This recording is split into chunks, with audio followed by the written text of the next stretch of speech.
Estamos de volta com Gente.com, hoje falando sobre adoção. Eu tenho aqui um adotado muito simpático, o Alisson, e a doutora Lídia Weber, psicóloga.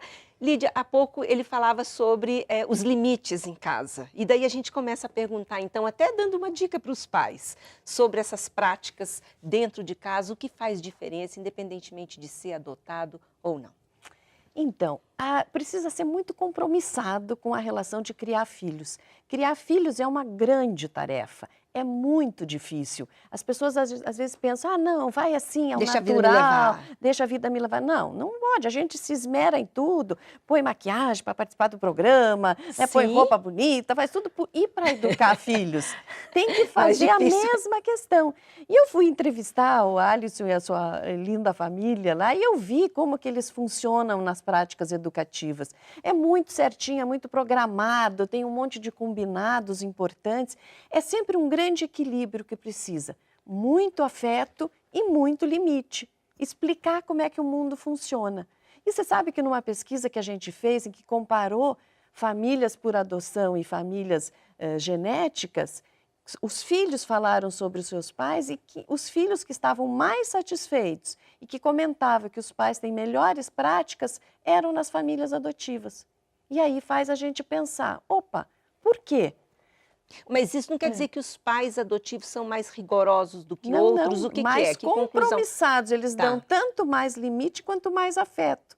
Eles equilibram melhor as relações e os filhos percebem eles como pais melhores. Por exemplo, você tem hora para tudo? Como é que é essa rotina em casa? Eles são ali em cima, rigorosos com você? Bem exigentes. Muito. Assim, conta. Eu acordo às 6h30 da manhã, daí eu tomo café, quer dizer, eu me arrumo primeiro, daí eu tomo café da manhã, escovo o dente. Daí 7 horas eu saio de casa para ir para a escola. Daí 7h30 começam as aulas, eu volto às 11h55. Mas as aulas acabam 11h55, mas daí eu tenho que estar meio-dia e 15 em casa. E daí depois de meio-dia e 15, eu chego em casa, almoço e levo meus irmãos na escola. Daí eu volto. Eu já chego nessa parte, gente, porque já tem irmãozinhos. Daí Pode continuar. Eu volto sem eles, daí começo a estudar. Eu estudo até às 5 horas, daí eu vou lá, busco eles na escola. Aí depois eu vou para um clube chamado Thalia, que a gente vai nadar, brincar. É um clube bem legal lá. Então você tem uma rotina ali toda regrada. Todos os dias. E se apronta em casa ou fala mais alto? Porque ainda mais você que está na fase de adolescência, não vem não, que não deve ser fácil, não. Castigo. É? Fica de castigo, fica sem celular, não pode sair. Mas faz acho que uns 3, 4 meses que eu não fico de castigo, porque eu tô melhorando bastante. E daí tem também as multas lá em casa. Tem multas? Eu ganho a mesada, R$2 por dia, 50 por semana e 200 por mês. Só que daí eu dividi por 3 por causa dos meus irmãos. Daí eu ganho 2 por dia, eu não sei o resto. Daí eu compro minhas balinhas. Daí se eu não cumprir as coisas que tá lá no contrato e no planejamento, eu não ganho o meu dinheiro e não ganho meu celular e não saio. E tem as perdas. Doutora Lídia, é isso que você sempre falou, né? De deixar muito claro as regras, né? É preciso ter regra para a gente conviver em família. E daí eu volto numa questão que está chamando muita atenção agora, que é a questão da lei da palmada e essa questão dos pais não poderem expor os filhos à situação humilhante em público, enfim, eu não sei qual palavra usar judicialmente aqui agora, mas você está por dentro disso.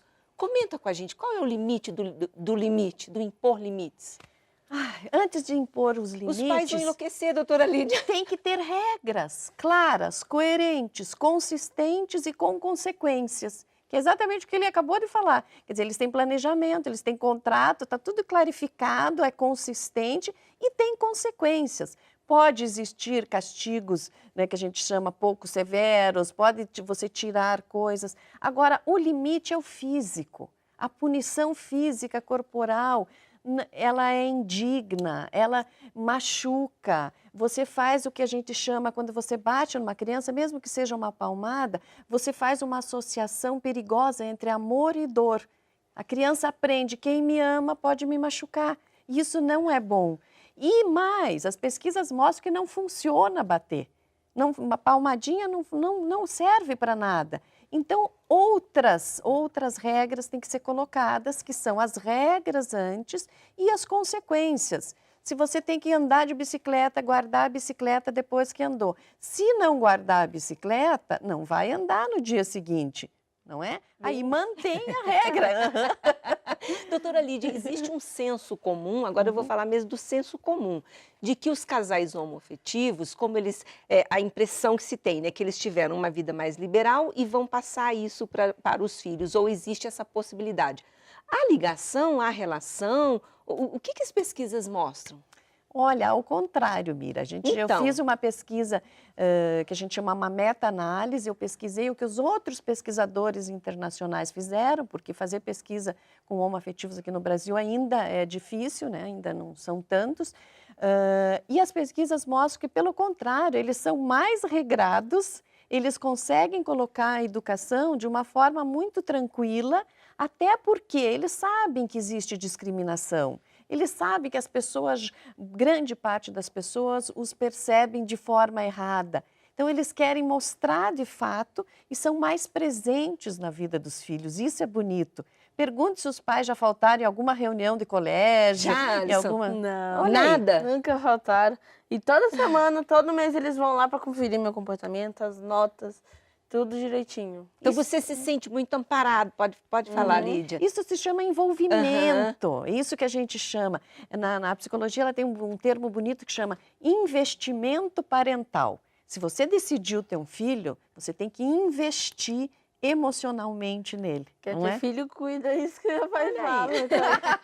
Você se sente muito amado, Alisson? Muito, até demais, muito. Muito protegido. Aham. É? Eles me protegem de qualquer coisa, eles me dão carinho, quando eu mais preciso, quando eu peço ajuda para ele para fazer tarefa de casa, me ajudam, falam que me ama, fazem comidinha gostosa. Que bom!